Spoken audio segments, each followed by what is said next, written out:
31 datos de la Guerra de Yom Kippur. Dijo Karl Marx que la historia se repite, primero como tragedia y después como farsa. Sin embargo, a menudo se repite trágicamente.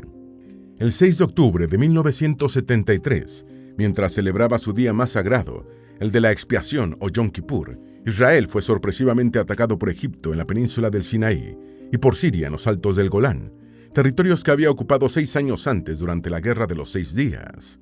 El 7 de octubre del año 2023, 50 años y un día después del ataque de Yom Kippur, Israel volvió a ser sorpresivamente atacado, esta vez por el grupo Hamas, desde la Franja de Gaza.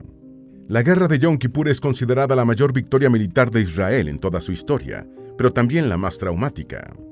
Tenía enfrente a un enemigo, Egipto, que dijo que estaba dispuesto a poner 1 millón de muertos suyos con tal de conseguir la victoria, y tenía que pelear en un segundo frente contra Siria. Así como la guerra de Ucrania está siendo un enfrentamiento entre las tecnologías bélicas de Estados Unidos y Rusia, la del Yom Kippur lo fue entre las estadounidenses y las soviéticas. Israel ganó la guerra, en la que llegó al otro lado del canal de Suez y estuvo a solo 30 kilómetros de Damasco. Tras la guerra, Egipto e Israel comprendieron que había que adoptar el camino de la paz, y Yom Kippur fue el desencadenante del duradero acuerdo de paz egipcio-israelí. Vamos a recordar en este video las incidencias más importantes de la guerra del Yom Kippur, un conflicto que marcó a Israel como ningún otro en su historia. Antes de meternos a fondo, no te olvides de suscribirte a nuestro canal y activar las notificaciones para mantenerte al día con nuestras actualizaciones.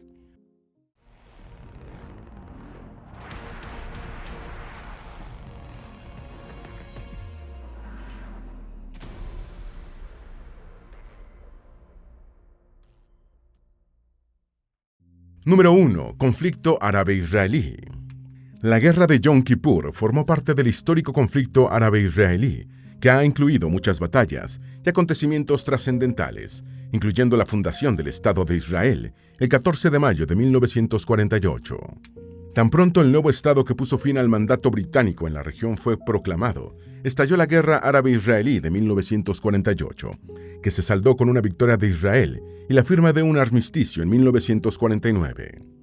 Sin embargo, el conflicto continuó latente y en 1967 estalló la Guerra de los 6 días, en la que Israel enfrentó a una coalición formada por Egipto, Siria, Irak y Jordania, encabezada por el egipcio Gamal Abdel Nasser, entonces máximo líder del mundo árabe. Israel no solo tuvo una victoria fulminante, sino que ocupó la península del Sinaí y la Franja de Gaza, egipcios, los altos del Golán, sirios, y Cisjordania, incluyendo Jerusalén Este. La rápida y contundente victoria israelí dejó al mundo árabe humillado y resultaba obvio que la guerra se reanudaría tan pronto los derrotados se recuperaran y rearmaran. Número 2. Henry Kissinger creía que el balance del poder en el Medio Oriente dependía del poder militar de Israel. Estados Unidos consideraba a Israel un aliado estratégico en la Guerra Fría y empezó a abastecer de armamento a las fuerzas de defensa israelíes desde los años 1960, incluyendo algunas de las armas más avanzadas de su arsenal. Henry Kissinger, consejero de Seguridad Nacional del gobierno de Richard Nixon desde 1969, creía que el equilibrio de poder en el Medio Oriente dependía del dominio militar de Israel sobre las naciones árabes y que una victoria de estos fortalecería a la Unión Soviética, adversario mayor de Estados Unidos en la Guerra Fría. La posición británica era que el latente estado de guerra entre los árabes y Israel solo podía desactivarse con el retorno a las fronteras anteriores a la Guerra de los 6 días. Muerto Nasser en 1970, el liderazgo egipcio había pasado a Anwar Sadat, quien estaba sometido a fuertes presiones internas y externas para recuperar los territorios ocupados por Israel durante la última guerra. Número 3. 4 meses antes de la guerra, Kissinger hizo una oferta a Ismail. Sadat se debatía entre la guerra o un acuerdo de paz con Israel que le permitiera recuperar la península del Sinaí y la Franja de Gaza.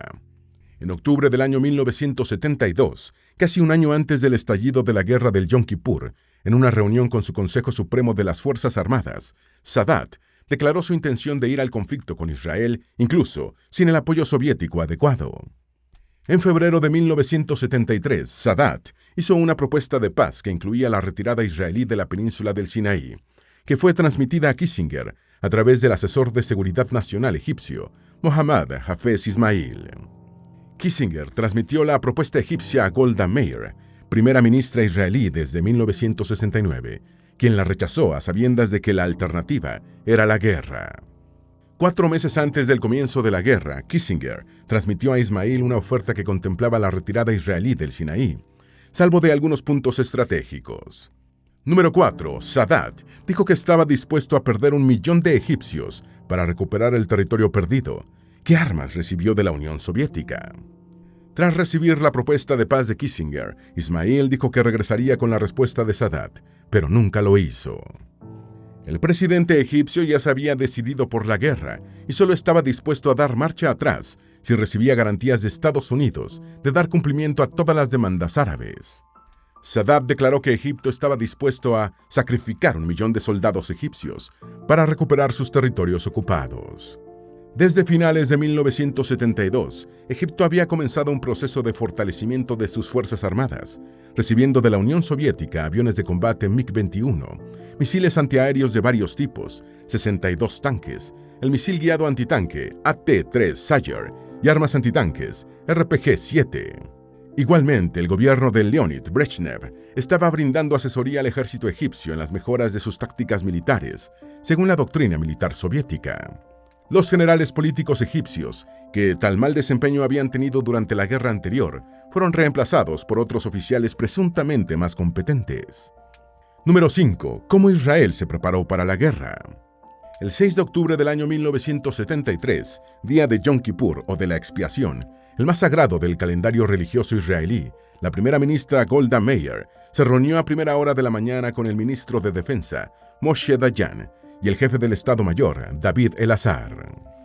Ambos militares estuvieron de acuerdo en realizar una movilización del ejército y la fuerza aérea, pero El-Azhar fue más allá y recomendó un ataque preventivo contra Siria, comenzando ese mismo día a mediodía con los aeródromos. La primera ministra sabía que la ayuda estadounidense le resultaría imperativa y que era indispensable que Israel no fuera acusado de iniciar la guerra.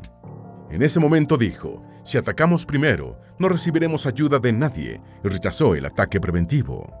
A media mañana, Meir se reunió con Kenneth Keating, embajador de Estados Unidos en Israel, y le transmitió que el Estado judío no iniciaría la guerra, solicitándole los mejores esfuerzos estadounidenses para evitarla. Número 6. Frente del Sinaí. Los egipcios prepararon un asalto a través del Canal de Suez, desplegando 100.000 soldados, 1.350 tanques y 2.000 cañones y morteros pesados. Enfrente tenían 450 soldados israelíes de la Brigada de Jerusalén, distribuidos en 16 fortificaciones a lo largo del canal. Los israelitas contaban también con 290 tanques en toda la península del Sinaí, divididos en 3 brigadas, de las cuales solo una estaba desplegada cerca del canal cuando se iniciaron las hostilidades. Los egipcios habían hecho grandes esfuerzos para encontrar una manera rápida y efectiva de romper las defensas de sus enemigos. Los israelitas habían levantado grandes muros de arena de 18 metros de altura y 60 grados de pendiente, reforzados con hormigón en la línea de flotación. En principio, los ingenieros militares egipcios habían experimentado con excavadoras y explosivos para despejar los obstáculos, hasta que un oficial subalterno sugirió utilizar cañones de agua a alta presión. La idea funcionó en las pruebas y se ordenó la importación urgente de un lote de cañones desde el Reino Unido, que disparaban a alta presión la misma agua del canal. Número 7. Operación Badr. Badr fue el nombre en código dado por los egipcios a la operación para cruzar el Canal de Suez y apoderarse de la línea Bar-Lev, la cadena de fortificaciones construida por Israel en el lado oriental de la ruta interoceánica, tras ocupar el Sinaí en 1967. La línea Bar-Lev había costado $300 millones de 1973 y recibió su nombre por el general Haim Bar-Lev, jefe de Estado Mayor israelí. El legendario general Moshe Dayan, con su característico parche sobre su ojo izquierdo, después de que lo perdiera por un disparo de un francotirador francés de Vichy en 1941, dijo que la línea Bar-Lev era una de las mejores zanjas antitanques del mundo.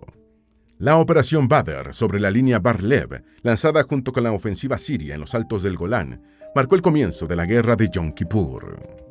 Las escasas fuerzas defensivas israelíes resultaron abrumadas y casi todos sus hombres murieron o cayeron prisioneros por la enorme superioridad egipcia en soldados y blindados. Número 8. Ataque de Egipto. La ofensiva egipcia de la Operación Badr comenzó el 6 de octubre de 1973, a las 14 horas, con un gran ataque aéreo. Más de 2 centenares de aviones egipcios atacaron simultáneamente bases aéreas, baterías de misiles Hawk, posiciones de artillería, instalaciones de radar y centros de mando israelitas. Los cañones de agua egipcios atravesaron eficazmente los montículos de arena defensivos israelitas y durante 53 minutos, Egipto lanzó un concentrado ataque de artillería contra la línea Bar-Lev. Al amparo del bombardeo de artillería, la fuerza de asalto egipcia de 32.000 infantes comenzó a cruzar el canal en 12 oleadas, en 5 áreas de cruce separadas, en lo que se conoció como el cruce, realizado entre las 14:05 y las 17:30 del 6 de octubre. Los primeros tanques egipcios comenzaron a cruzar a las 20:30. Número 9. Fallida contraofensiva de Israel. El 8 de octubre, Shmuel Gonen, comandante del Comando Sur de Israel, lanzó una contraofensiva terrestre en dirección a los puntos fuertes de Bar-Lev, frente a la ciudad de Ismailia, contra la infantería egipcia atrincherada. Una serie de ataques israelitas con fallas de coordinación encontraron una dura resistencia por parte de los blindados, infantería y artillería de los egipcios, armados con cohetes antitanques que ocasionaron grandes pérdidas a los judíos. Un primer ataque israelí con 25 tanques pudo acercarse a 800 metros del canal, antes de ser fulminado por fuego egipcio, que destruyó 18 tanques en pocos minutos, matando o hiriendo a las tripulaciones. Los egipcios dejaron que un segundo ataque de blindados israelíes avanzara hasta una zona de muerte previamente preparada, aniquilándolos en 13 minutos. La desastrosa contraofensiva israelita se saldó con más de 50 tanques destruidos por los egipcios, que además capturaron 8 intactos. Los israelitas perdieron varias posiciones estratégicas, aunque pudieron recuperarse al anochecer, cuando la 143 División Blindada, al mando de Ariel Sharon, rechazó un ataque de los egipcios, destruyéndoles 50 tanques. Número 10. Batalla del Sinaí. La batalla del Sinaí fue una de las más importantes de la guerra de Yom Kippur. Una fuerza atacante egipcia que avanzaba más allá de la línea Bar-Lev fue rechazada con muchas pérdidas por el ejército de Israel. La batalla comenzó en la madrugada del 14 de octubre de 1973, cuando 4 brigadas blindadas y una infantería mecanizada egipcias se proponían realizar 4 ataques independientes. Las esperaba una fuerza israelí de 800 tanques apoyados por infantería equipada con misiles SS-11 y misiles antitanques Low y Tau de fabricación estadounidense. En total, Israel puso sobre el campo 15 brigadas con 60.000 infantes, mientras que su aviación proporcionaba una intensa cobertura aérea en batalla. Como advirtieron varios oficiales egipcios, el ataque fracasó y Egipto tuvo que detenerlo después de sufrir cuantiosas pérdidas, debiendo retirarse a sus líneas en el canal de Suez. Egipto perdió entre 200 y 250 tanques y sufrió 1.000 bajas entre muertos y heridos por 656 israelitas. Número 11. Israel cruza el canal de Suez. El fallido ataque egipcio del 14 de octubre fue seguido por un contraataque multidivisional israelita. La división comandada por Ariel Sharon, reforzada con una brigada de paracaidistas dirigida por el coronel Dani Matt, recibió la misión de establecer las cabezas de puente en las orillas este y oeste del canal. La noche del 15 de octubre, 750 paracaidistas del coronel Matt cruzaron el canal en botes inflables y se desplegaron en grupos de asalto, atacando prioritariamente los sitios Sam para abrir un agujero en la pantalla antiaérea egipcia y permitir ataques efectivos de la Fuerza Aérea de Israel. La misma noche, 20 tanques y 7 vehículos blindados israelitas, al mando del coronel Haim Erez, cruzaron el canal de Suez y penetraron 12 kilómetros en Egipto, tomando por sorpresa a los egipcios y destruyendo objetivos impunemente, especialmente sitios Sam. Actuando con mayores libertades, la Fuerza Aérea israelí destruyó aeródromos y sistemas de comunicación por cable, obligando a los egipcios a transmitir mensajes por radio que podían ser interceptados. Número 12. Respuesta de Egipto al cruce del canal de Suez de Israel. Los egipcios se concentraron en atacar el puente israelí sobre el canal. El 17 de octubre lo bombardearon causándole daños, y aunque los israelitas pudieron repararlo por la noche, el ataque redujo el flujo de fuerzas judías de este a oeste. Tras el fracaso de los contraataques del 17 de octubre, el Estado Mayor egipcio empezó a tomar conciencia de la magnitud de la ofensiva israelí en la guerra. El 18 de octubre los soviéticos mostraron al alto mando egipcio imágenes satelitales con el despliegue de Israel en Cisjordania. A esas alturas, el presidente Sadat ya no confiaba en los informes de sus generales en los campos de batalla y envió al frente a Saad al-Shazli, jefe de Estado Mayor, a evaluar la situación militar. Shazli confirmó el despliegue israelita y abogó por retirar fuerzas del lado oriental del canal para reforzar el lado occidental. Sadat reaccionó iracundo a la propuesta de Shazli, amenazándolo con un consejo de guerra, mientras que el ministro de guerra, Aham Ismail Ali, le recomendó que impulsara un alto al fuego para evitar que los israelitas capitalizaran sus éxitos. Número 13. El alto al fuego gestionado por la ONU. El 22 de octubre, el Consejo de Seguridad de las Naciones Unidas aprobó por unanimidad la Resolución 338, que pedía un alto al fuego, previa negociación entre Estados Unidos y la URSS. El alto al fuego debía aplicar a partir de las 6:52 p.m., ya de noche en Israel, por lo que los satélites no podrían determinar la ubicación de las fuerzas enemigas al momento de entrar en vigencia el cese de hostilidades. El secretario de Estado norteamericano, Henry Kissinger, le insinuó a la primera ministra israelita, Golda Meir, que no se opondría a ataques nocturnos de Israel antes de la entrada en vigor del alto al fuego. Los egipcios, asesorados por los soviéticos, tenían la misma idea, y pocos minutos antes de la hora del alto al fuego, lanzaron 3 misiles Scud contra objetivos israelíes. El primer uso en combate de esta arma, un misil alcanzó un convoy de suministros israelí, matando a 7 soldados. Número 14. Incumplimiento del alto al fuego. Cuando llegó la hora del alto al fuego, Sharon todavía no había logrado capturar Ismailia, pero las fuerzas israelíes estaban a solo unos centenares de metros de su objetivo en el sur, la última carretera que unía a El Cairo y Suez. Durante la noche, el Azar informó que los egipcios estaban atacando en un intento de recuperar tierra en varios lugares y que 9 tanques israelíes habían sido destruidos. Pidió autorización a Dayan para romper el alto al fuego y responder a los ataques, y el ministro de Defensa se la dio. Después Israel reanudó su avance hacia el sur. Los beligerantes se acusaron mutuamente de haber roto el alto al fuego. El académico estadounidense William B. Quandt dijo que independientemente de quién disparó primero tras el alto al fuego, el ejército israelita fue el que avanzó inmediatamente después. Israel continuó su ataque hacia el sur, capturó la última carretera auxiliar que unía a El Cairo con el canal de Suez. Los egipcios lanzaron repetidos ataques aéreos, con grandes pérdidas. Número 15. Batalla de Suez.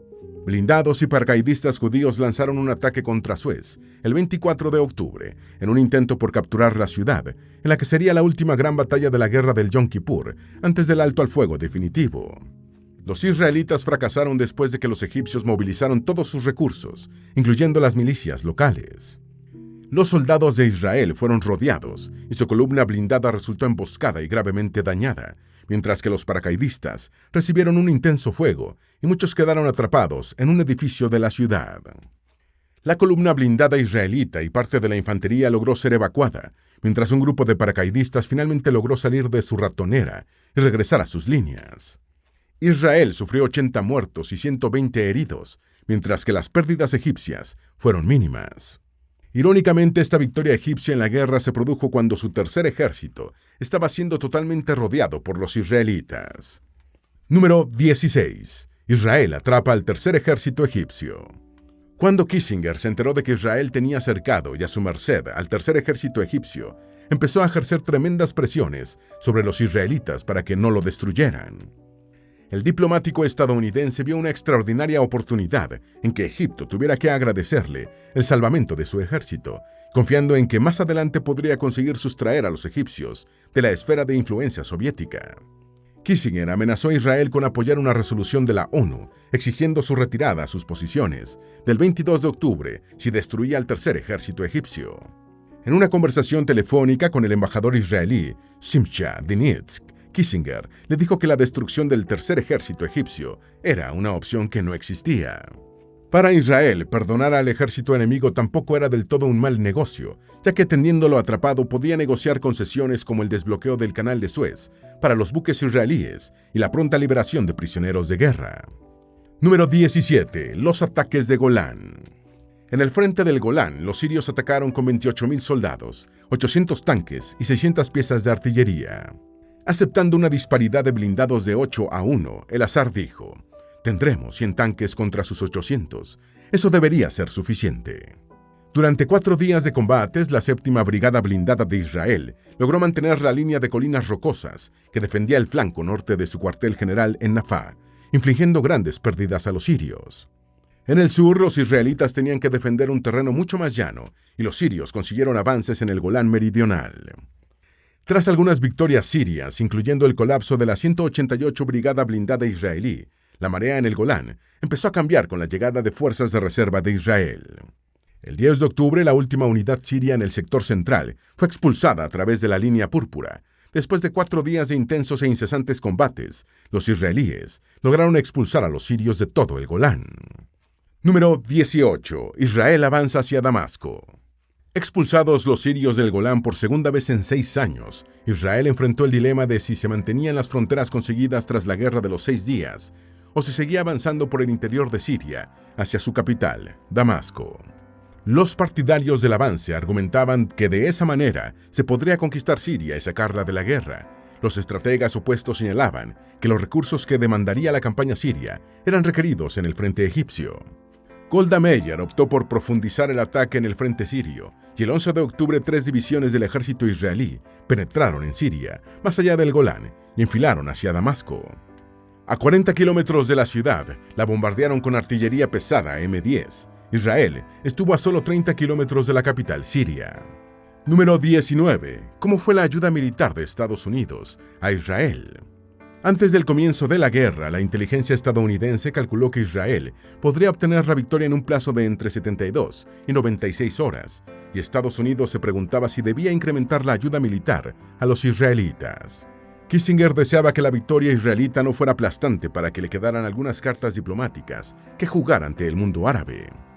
El dilema era si la ayuda militar haría a Israel más proclive a ayudar a la diplomacia de Estados Unidos, o si una victoria abrumadora los haría más intransigentes frente a los árabes.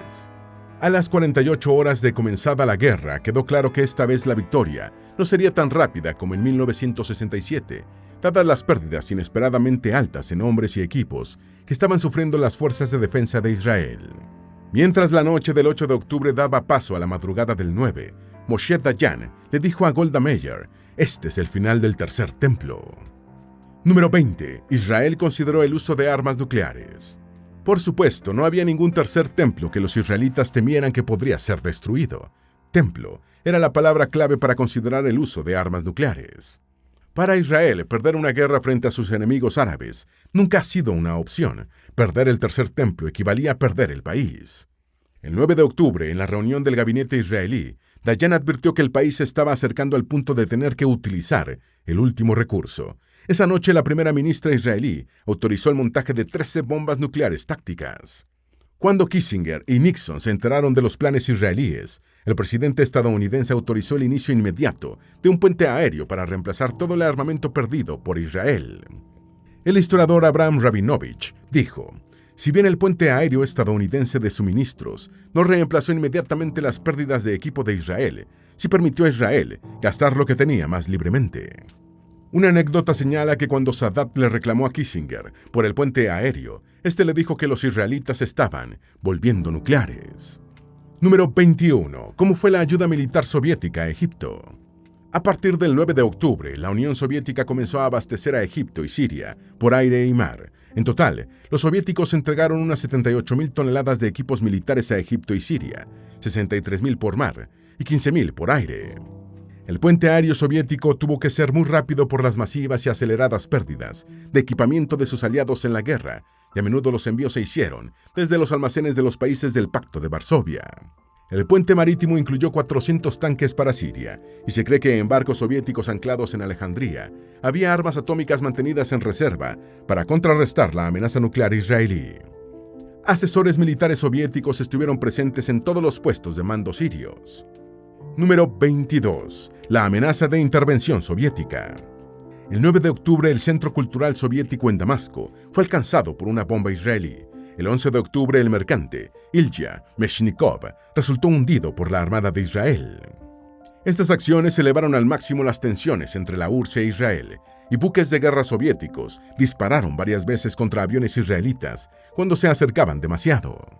Egipto pidió la intervención de la Unión Soviética en la guerra, y esta puso en alerta 7 divisiones aerotransportadas, amenazando con intervenir. Estados Unidos, con su gobierno en descomposición por el escándalo Watergate, avisó que si los soviets intervenían, ellos también lo harían. Se afirma que el jefe de la KGB, Yuri Andropov, dijo: "No desataremos la Tercera Guerra Mundial". Número 23. Egipto propuso negociar directamente con Israel. El 24 de octubre, el Consejo de Seguridad de las Naciones Unidas hizo un nuevo llamado al alto al fuego solicitado en la resolución 338 del 22 de octubre. La mayoría de los combates en el frente egipcio terminaron el 25 de octubre, aunque se produjeron algunos ataques aéreos israelíes contra el acorralado Tercer Ejército de Egipto. Kissinger amenazó a Israel con una resolución en la ONU, exigiendo su retirada de los territorios ocupados, pero antes de que los israelitas tuvieran tiempo de responder, llegó una sorprendente propuesta egipcia. Hafez Ismail, asesor de Seguridad Nacional egipcio, envió un mensaje a Kissinger en el que decía que Egipto estaba dispuesto a entablar negociaciones directas con Israel si aceptaba el envío de suministros no militares al Tercer Ejército y se acordaba un alto al fuego total. Número 24. Kissinger asumió un rol estelar en sustitución del tambaleante Nixon. Al mediodía del 25 de octubre, Kissinger compareció desde el Departamento de Estado y calificó como bastante prometedora la posibilidad de un acuerdo de paz.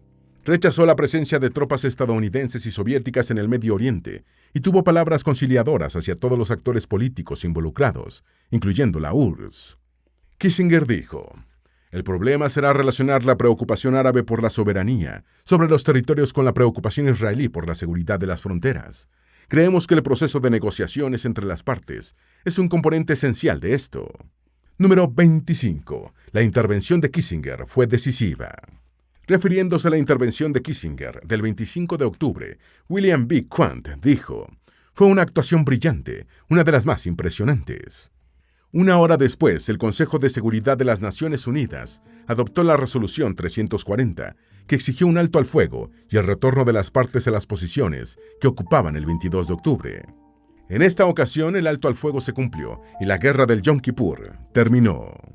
Número 26. McDonnell Douglas F-4 Phantom II. ¿Qué capacidades tenía? Durante el primer ataque aéreo de la guerra, Egipto reconoció la pérdida de 5 aviones.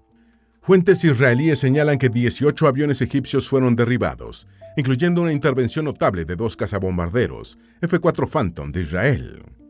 Este par de unidades fabricadas por McDonnell Douglas desafiaron a 28 MiG egipcios de fabricación soviética y en media hora derribaron 7 sin sufrir pérdidas. Uno de los pilotos derribados y muertos fue el capitán egipcio Atef Sadat, medio hermano del presidente. El F-4 Phantom había entrado en servicio en Estados Unidos en 1960, convirtiéndose en uno de los íconos de la Guerra Fría, como principal caza de superioridad aérea, tanto en la Armada como en la Fuerza Aérea estadounidense.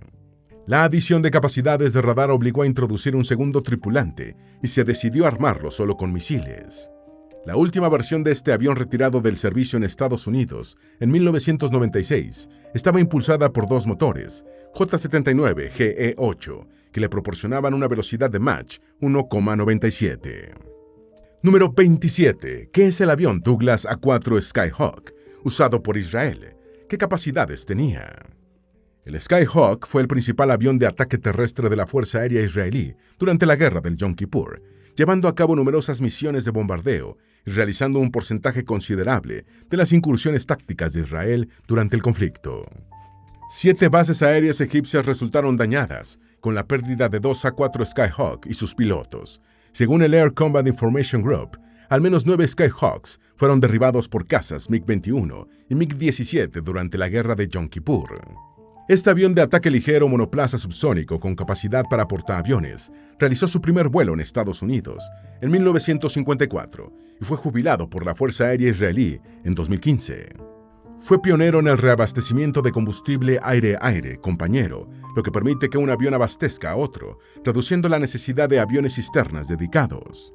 Sus 5 puntos de anclaje soportaban una variedad de misiles, bombas y otras municiones, incluyendo armas nucleares. Número 28. ¿Qué es el avión Dassault Mirage 3, usado por Israel? ¿Qué capacidades tenía? El interceptor supersónico francés Dassault Mirage 3 fue puesto en servicio por el Ejército del Aire de Francia en 1961, teniendo una brillante actuación en la Guerra del Yom Kippur, en la que consagró al piloto Giora Epstein como as de ases de la aviación de combate israelí. Los Mirage 3 israelíes derribaron 106 aviones sirios y egipcios en la Guerra del Yom Kippur. 12 derribados, todos de aviones egipcios, estuvieron a cargo de Giora Epstein, quien llegó a abatir hasta 4 aviones enemigos en un solo día, hazaña que consiguió 2 veces. El punto central de estos aviones podía portar misiles aire-aire de alcance medio o depósitos de combustible auxiliares de 1.200 litros. Cada soporte exterior debajo de las alas estaba básicamente concebido para transportar misiles aire-aire de corto alcance.